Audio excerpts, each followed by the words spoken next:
ഇപ്പൊ ഞാനുള്ളത് കാസർഗോഡ് കാഞ്ഞങ്ങാട് സംസ്ഥാന പാതയിലാണ്. ഇവിടുത്തെ കുഴികൾ കാണുന്നുണ്ടാ. 60 കോടി പാസ്സായിട്ടുണ്ട് എന്നും മഴക്കാലം കഴിഞ്ഞ് ഉടനെ പണി തുടങ്ങും എന്ന് പറഞ്ഞ റോഡാണ് ഇത് മാസം നവംബർ ആണ്. ഡേറ്റ് 17 18 മറ്റാണ് ഇന്ന്. റോഡത്തെ കുഴി കാണുന്നുണ്ടല്ലോ. 60 കോടി പാസ്സായിട്ടുണ്ടെന്ന് അന്നേ പറയുന്നുണ്ട്. ഈ റോഡ് പൊടിയായിട്ട് കുറെ കാലമായി. റോഡത്തെ കുഴികൾ വീണ് പലർക്കും പരിക്ക് പറ്റിയിട്ടുണ്ട്, കുറെ ആക്സിഡന്റ് സംഭവിച്ചിട്ടുണ്ട്, പലരും മരണപ്പെട്ടിട്ടുണ്ട് ഈ റോഡിലെ കുഴികളിൽ വീണിട്ട്. എന്നിട്ടും ഒരു നടപടിയും ഇല്ല. 60 കോടി പാസ്സായി എന്ന് പറഞ്ഞിട്ടും മഴക്കാലം കഴിഞ്ഞ ഇത്ര മാസങ്ങളായിട്ടും ഇതുവരെ ഒരു നടപടിയും ഇല്ല. റോഡത്തെ കുഴി കാണുന്നുണ്ടല്ലോ. പിന്നെ വേറൊരു കാര്യമുണ്ട് കേട്ടോ. ചിലപ്പോൾ 60 കോടി പാസ്സായി എന്ന് പറഞ്ഞില്ല, ഈ പാസ്സായത് ചിലപ്പോൾ അവരുടെ പോക്കറ്റിലേക്കായിരിക്കും. കുറച്ച് ലക്ഷങ്ങൾ മാത്രം എടുത്ത് തൽക്കാലം ഇവിടെ പാച്ച് വർക്ക് നടത്തും എന്നായിരിക്കും ഉദ്ദേശിച്ചത്. കാരണം പാതാള കുഴികളുള്ള ചില സ്ഥലത്ത് കേട്ടോ, ഇവിടേക്ക് കുഴികൾ കാണുന്നുണ്ടല്ലോ, ചില സ്ഥലത്തൊക്കെ പാച്ച് വർക്ക് നടത്തിയിട്ടുണ്ട്. ഇവിടെയൊക്കെ പാച്ച് വർക്ക് ചെറുതായിട്ട് നടത്തിയിട്ട് കാണുന്നുണ്ട്.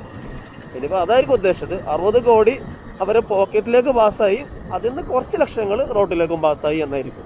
കാണുന്നുണ്ടല്ലോ.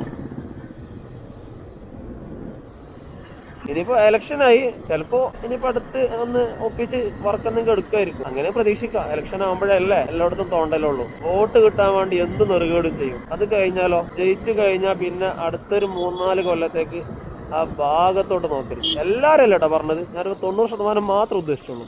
എല്ലാരും പറഞ്ഞിട്ടില്ല.